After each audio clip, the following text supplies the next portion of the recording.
So hello people, this is your channel CATV and इस video में हम revise करने वाले हैं NBFC। ठीक है, सो NBFC जो हम रिवाइज़ करेंगे, साथ ही साथ इस पर्टिकुलर चैप्टर के हम जो है क्वेश्चंस भी करेंगे। ये जनवरी के रिवीजन सीरीज़ का दूसरा वीडियो है। चेंज ये है इस वीडियो में कि जो इसके पहले जो वीडियो आया था वो बहुत ही कट टू कट था, ये भी कट टू कट ही रहेगा, बट इसके साथ हम क्वेश्चंस भी करेंगे। ठीक है, और साथ ही साथ जो है हम इंपॉर्टेंट भी मार्क करते चलेंगे कि देखो यार ये पर्टिकुलर क्वेश्चन इंपॉर्टेंट है, ये जो डायरेक्ट है ये इंपॉर्टेंट है, ऐसे करते हुए हम जो है इस चैप्टर को समड अप कर देंगे। ओके, सो ये नोट्स बनाए हुए हैं, ये नोट्स है आपके पास, जो अपने नोट्स है आप वो ओपन कर लीजिए। ठीक है, कॉन्सेप्ट तो सेम ही रहेगा। ये इंडेक्स है पर्टिकुलर नोट्स का, कुछ चीज़ें हैं जो एडिशनल में बाद में इनकॉर्पोरेट हुई है, उसका इंडेक्स नहीं बनाया गया है, तो वो साथ ही साथ इंडेक्स भी इनकॉर्पोरेट होते जाएंगे। ठीक है, तो सबसे पहले इंट्रोडक्शन की बात करें तो NBFC होता क्या है। तो NBFC इज़ अ कंपनी, ठीक है, वो रजिस्टर्ड होती है अंडर NBFC एक्ट, और वो उसको RBI एक्ट के अंदर होता है, सॉरी NBFC एक्ट की जगह RBI एक्ट में होता है अंडर सेक्शन 45 IA। साथ ही साथ कंपनीज एक्ट में भी इसको रजिस्ट्रेशन लेना पड़ता है। जो NBFC है वो एग्रीकल्चर एक्टिविटी, इंडस्ट्रियल एक्टिविटी और इमूवेबल प्रॉपर्टी, तो अपन बोल सकते हैं कि ये इंडिया में अगर इंगेज है तो वो NBFC नहीं माना जाएगा। तो NBFC not engage in agriculture activity, industrial and immovable property का सेल, परचेस, कंस्ट्रक्शन से इन्वॉल्व नहीं होती। तो अपना IND से हो गया हमारा इंडस्ट्रियल एक्टिविटी, A से एग्रीकल्चर एक्टिविटी, और I से वापस आ जाता है इमूवेबल प्रॉपर्टी का सेल, परचेस। ठीक है, साथ ही साथ NBFC engage in the business of providing loans and advances, वो लोन्स एंड एडवांसेस देती है, शेयर्स एक्वायर करके भी पैसे देती है। देखो पैसे देने के तरीके हैं, या तो आप लोन एंड एडवांसेस दे दो, आप शेयर परचेस करो, सिक्योरिटी परचेस करके एक लोन देना। कुछ चीज़ें ऐसी होती है कि NBFC ने खुद ना हायर परचेस पे लेकर रखी, लीज परचेस करके रखी, ओन करके रखी, और सबको लीज पे दे रही है। तो leasing and hire purchase business, साथ ही साथ इंश्योरेंस और चिट फंड बिजनेस में भी इनकॉर्पोरेट हो सकती है। As per RBI directions, non banking company क्या होती है। ठीक है, तो non banking company loan company हो सकती है, लोन देने वाली, इन्वेस्टमेंट कंपनी हो सकती है, hire purchase finance company, equipment leasing company. तो ये हायर परचेस और इक्विपमेंट को हम एक साथ बोल सकते हैं कि hire purchase finance company, equipment leasing company, और mutual fund, mutual benefit financial company.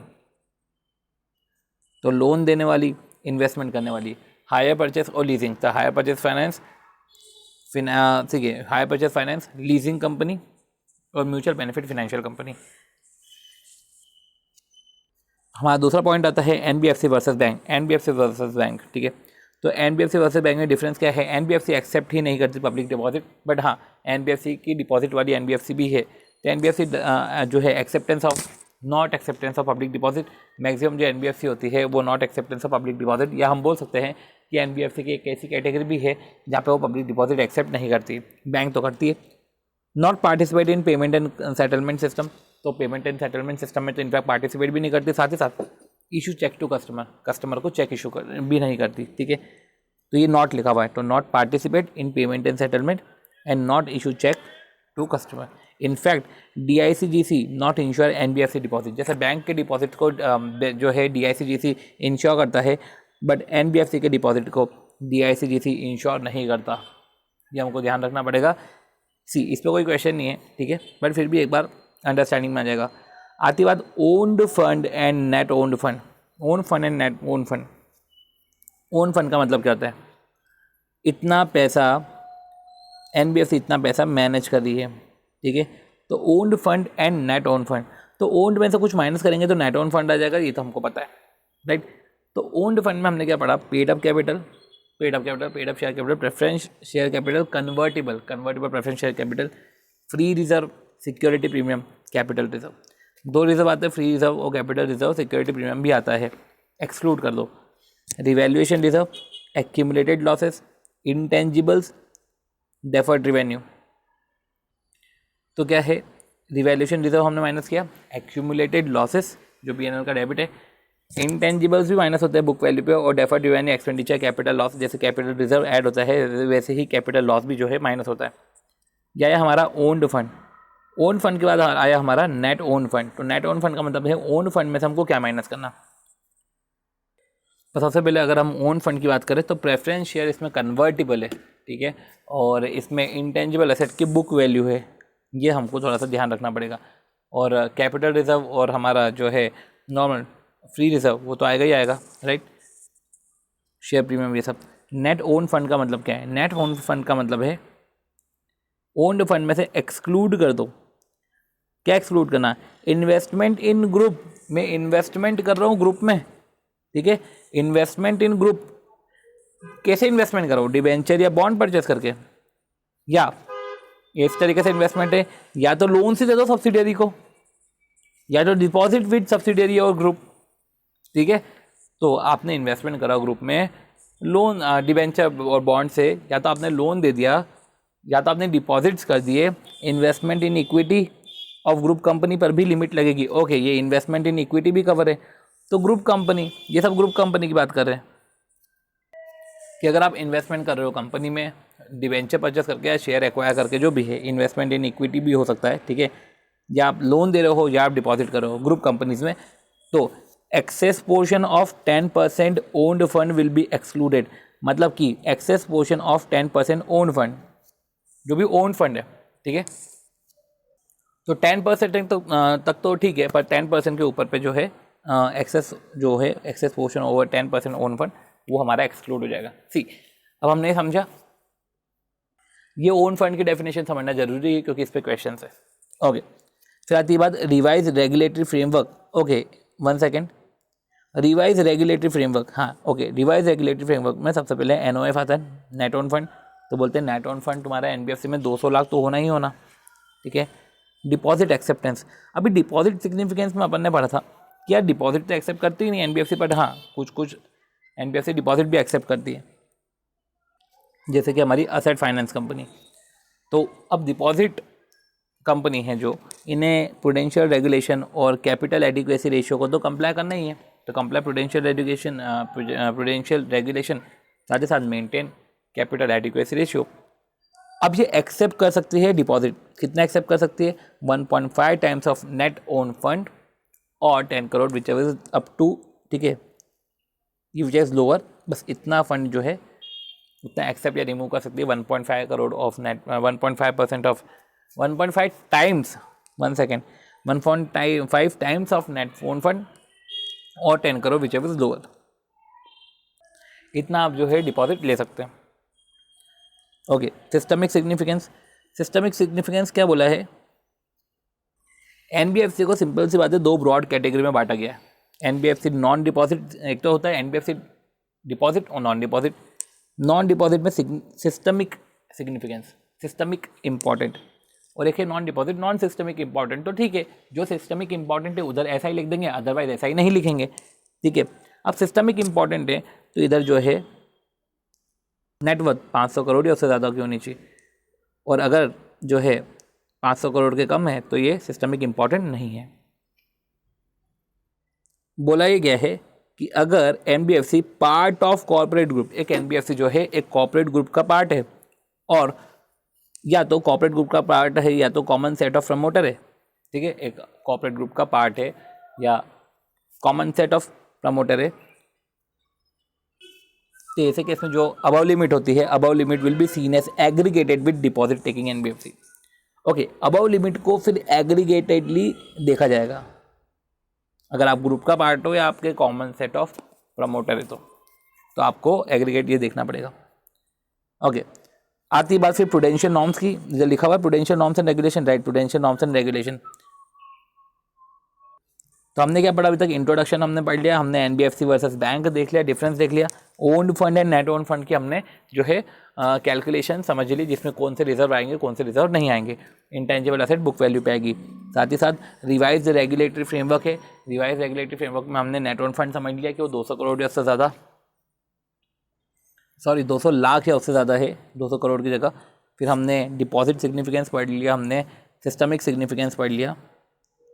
Deposit तो कम ही होता है, 1.5 times of net own fund और 10 crore which ever is lower, ठीक है, इतना डिपॉजिट ले सकता है असेट फाइनेंस कंपनी।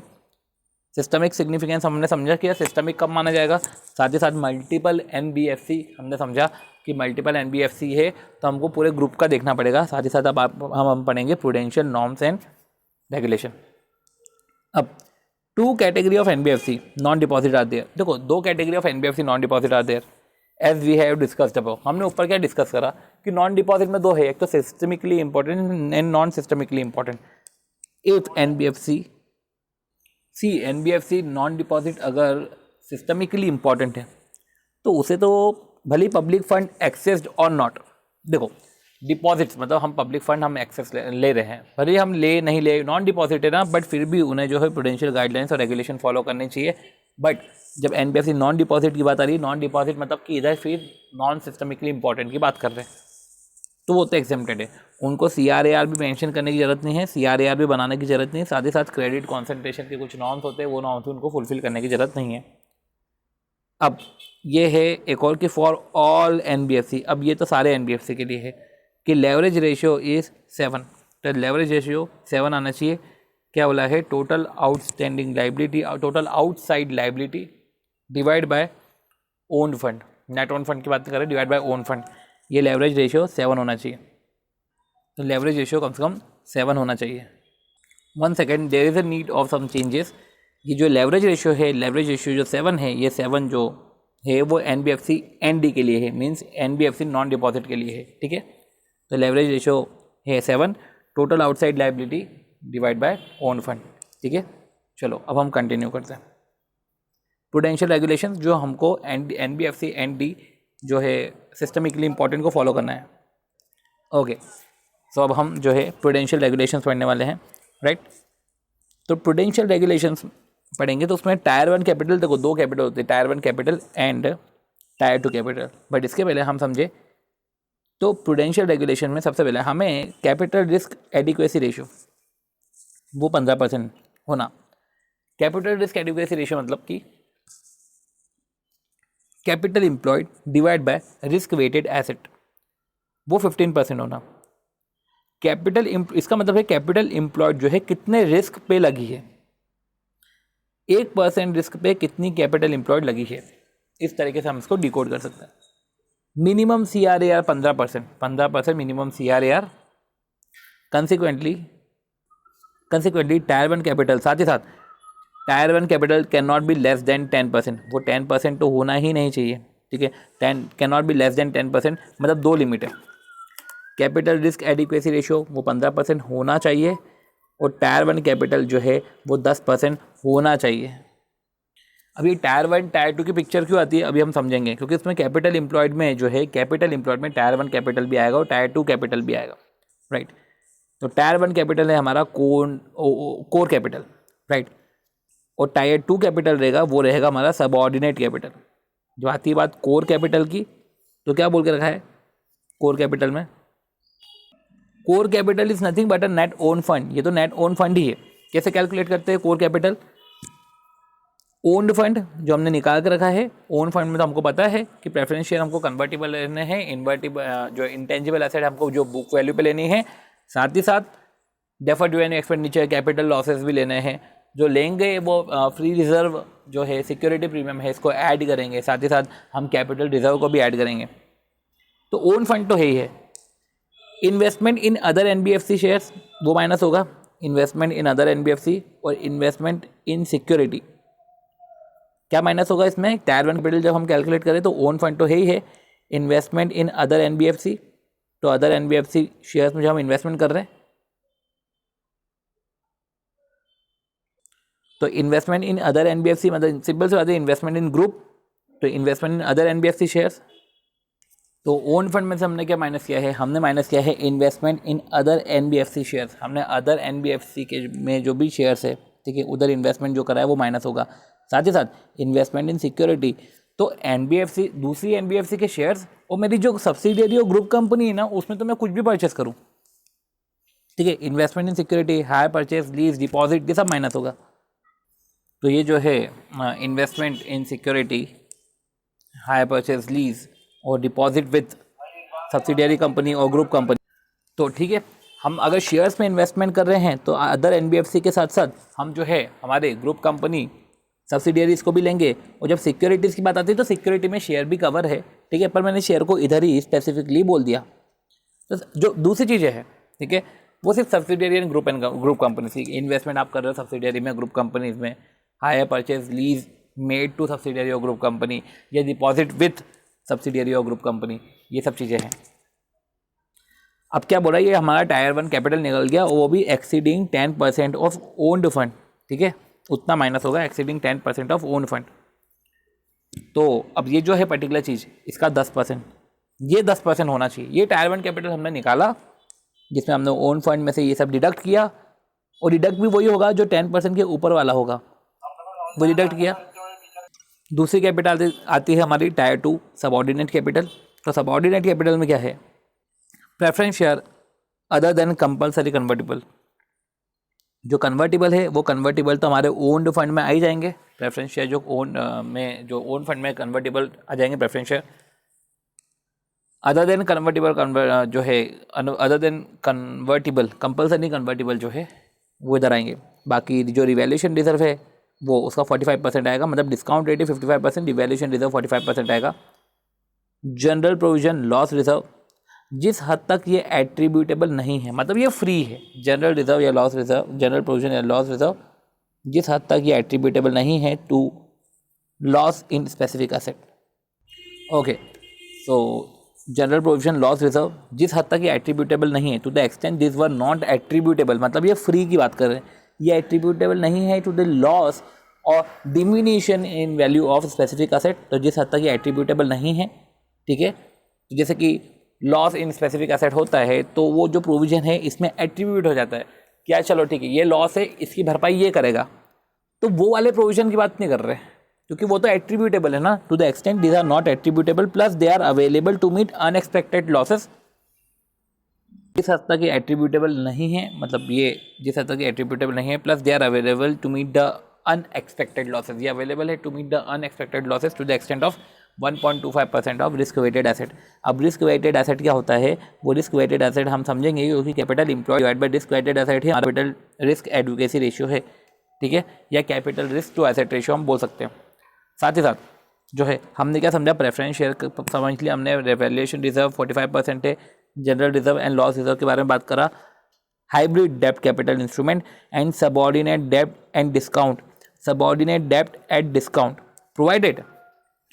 जो 1, 2, 3, 4 जो भी हमने इतना सब पढ़ रहे हैं, ठीक है, वो एक्सीड नहीं होना चाहिए टायर 1 कैपिटल से ज़्यादा, वो टायर 1 कैपिटल से ज़्यादा नहीं होना चाहिए, मतलब कि सबऑर्डिनेट डेप्ट हमको इतने ही लेने हैं, प्रोवाइडेड वो टायर 1 कैपिटल से ज़्यादा नहीं हो, ठीक है। Total in totality tyre 1 capital से ज़्यादा नहीं हो तो वो बैलेंसिंग फिगर हमारा सबऑर्डिनेट डेप्ट हम उतना ले सकते हैं। सबऑर्डिनेट डेप्ट का मतलब क्या होता है, फुल्ली पेड अप इंस्ट्रूमेंट, ये फुल्ली पेड अप इंस्ट्रूमेंट होते हैं which is unsecured, which is subordinate to the claim of creditor. तो फुल्ली पेड अप इंस्ट्रूमेंट होते हैं जो अनसिक्योर्ड होते हैं, जो सबऑर्डिनेट होते हैं to the claim of creditor, not redeemable except approval और कंसेंट, वो रिडीमेबल नहीं होते हैं, एक्सेप्ट अप्रूवल और कंसेंट वो रिडीमेबल हो जाते हैं, मतलब कि अप्रूवल और कंसेंट है तो रिडीमेबल हो जाएंगे, अदरवाइज रिडीमेबल नहीं होंगे। ये अभी हम जो पढ़ रहे हैं, ये जो पढ़ रहे हैं ये हमारा प्रूडेंशियल नॉर्म्स एंड रेगुलेशन वो ही हमारा चल रहा है, राइट। सो उधर जो है हमने पढ़ लिया कि capital risk to asset ratio में कैपिटल एम्प्लॉयमेंट टायर 1 और फिर टायर 2 कैपिटल हमने देख लिया, राइट। अब बात आती है हमारी एसेट क्लासिफिकेशन की, पर एसेट क्लासिफिकेशन के पहले हम ये तो समझ लें कि वो रिस्क वेटेड एसेट है, तो रिस्क वेटेड एसेट किसका कितना कितना परसेंट है, इसको जूम करके देख लेते हैं। तो रिस्क वेटेड एसेट में कैश और बैंक बैलेंस, इस पर तो कोई रिस्क नहीं, गवर्नमेंट सिक्योरिटी पे भी कोई रिस्क नहीं है, कुछ अप्रूव्ड सिक्योरिटी है तो सिर्फ 20% रिस्क है, अदर एसेट और ऑफ बैलेंस शीट आइटम पे 100% है। तो अप्रूव्ड सिक्योरिटीज पे 20 पे है, other end of balance sheet item पे 100% रिस्क है। अब आती है बात, मैं इंश्योर करता हूँ कि ये प्रोविजन, ये जो है पर्टिकुलर हमने ये जितने भी प्रोविजन पढ़े हैं इसके बाद जो है हम सारे क्वेश्चन को कवर कर सकते हैं, राइट। अब एसेट क्लासिफिकेशन की हम बात करते हैं। एसेट क्लासिफिकेशन, ओके, तो सबऑर्डिनेट डेप्ट डिस्काउंट पे रहता है, ओके, तो सबऑर्डिनेट डेप्ट डिस्काउंट पे रहता है, ठीक है, तो कितना डिस्काउंट पे रहता है वो भी हम देखेंगे। साथ ही साथ सबऑर्डिनेट इतना ही लेना है कि हमारा जो टोटल कैपिटल है वो टायर 1 कैपिटल से ज़्यादा नहीं होना चाहिए, टायर 2 कैपिटल। सबऑर्डिनेट डेप्ट, जो रिमेनिंग मैच्योरिटी जो है आपकी 1 साल तक है तो 100% डिस्काउंट है, 1 से ज़्यादा है 2 साल तक है तो 1 साल तक है, ये अपन बोल सकते हैं 2 साल तक है 80%, 3 साल तक है 60%, 4 साल तक है 40%, 5 साल तक है 20%, ये रिमेनिंग मैच्योरिटी की बात कर रहे हैं। प्रोवाइडेड जो डिस्काउंटेड वैल्यू होनी चाहिए, जो डिस्काउंटेड वैल्यू होनी चाहिए वो greater than should not be greater than 50% of tyre 1 capital. वो टायर 1 कैपिटल का 50% से ज़्यादा नहीं होना चाहिए। मतलब कि देखो तीन एक चीज़ें हैं, हमने टायर 1 कैपिटल पढ़ा, हमने टायर 2 कैपिटल पढ़ा, टायर 2 में हमने सबऑर्डिनेट कैपिटल पढ़ा। वो सबऑर्डिनेट कैपिटल को हमने पढ़ा कि ये डिस्काउंट पे रहता है, पर इसका अमाउंट जो है वो टोटलिटी का अमाउंट जो है वो टायर 1 कैपिटल से ज़्यादा नहीं होना चाहिए। तो सबऑर्डिनेट डेब्ट हम इतना ही ले ताकि जो टोटल कैपिटल है वो टायर 1 कैपिटल से ज़्यादा नहीं हो। और साथ ही साथ सबऑर्डिनेट डेब्ट की खुद इंडिविजुअल अमाउंट भी है कि सबऑर्डिनेट डेब्ट प्रोवाइडेड डिस्काउंटिंग वैल्यू जो भी सबऑर्डिनेट डेब्ट की निकल रही है वो इंडिविजुअल भी स्पेसिफिक जो है वो 50% ऑफ टायर 1 कैपिटल से ज़्यादा नहीं होना चाहिए। सपोज करो कि सबऑर्डिनेट डेब्ट है 65% of tyre 1 capital, 65% of tyre 1 capital है, ठीक है। और वो लेकर भी जो टायर 2 कैपिटल है वो टायर 1 कैपिटल से ज़्यादा नहीं हो रही है, ठीक है। तो ऐसे केस में 65% नहीं लेना है, क्योंकि भले ही वो टायर 2 कैपिटल जो है वो टायर 1 कैपिटल से ज़्यादा नहीं है माना, पर इंडिविजुअल लेवल में तो वो 65% है ना, जबकि हमको सिर्फ 50% ऑफ टायर 1 कैपिटल लेना है, ठीक है। तो वो समझते हुए हमने जो है सबऑर्डिनेट डेब्ट का मतलब समझा, डिस्काउंट पे रहता है तो डिस्काउंट का मतलब समझ लिया, रिस्क वेटेड एसेट का हमने मतलब समझ लिया। अब आती बात NBFC non deposit systemically important और एनबीएफसी डिपॉजिट सिस्टमिकली इंपॉर्टेंट। तो ये तो जो है ये तो दोनों पे लगने का है, मतलब कि NBFC non deposit non significant important पे ये सब नहीं लगता है, ये इस पे एग्जाम्प्ट है, बट इनको ये एग्जाम्प्ट नहीं है। अब आती बात asset classification and provisioning requirement की। अब जो असेट क्लासिफिकेशन प्रोविजनिंग रिक्वायरमेंट है उसके बाद का जो भी कंटेंट है हम उसको स्पेसिफिकली हम जो है नेक्स्ट लेक्चर में इसको कवर करेंगे। आई होप सो कि 20 मिनट्स का जो ये रिविजनरी वीडियो था उससे जो है आपको मैक्सिमम आपके डाउट क्लियर हो गए होंगे। इसके बेसिस पे आप नेट ऑन फंड के कैलकुलेशंस कर सकते हो, कैपिटल रिस्क एडिक्वेसी रेशियो के कैलकुलेशंस कर सकते हो, ठीक है। तो हम जो है नेक्स्ट वीडियो में हम जो है पर्टिकुलर वो वाला कंसेप्ट ओवर करेंगे, देन हम फिर क्वेश्चन एंड आंसर की तरफ मूव ऑन करेंगे। Thank you.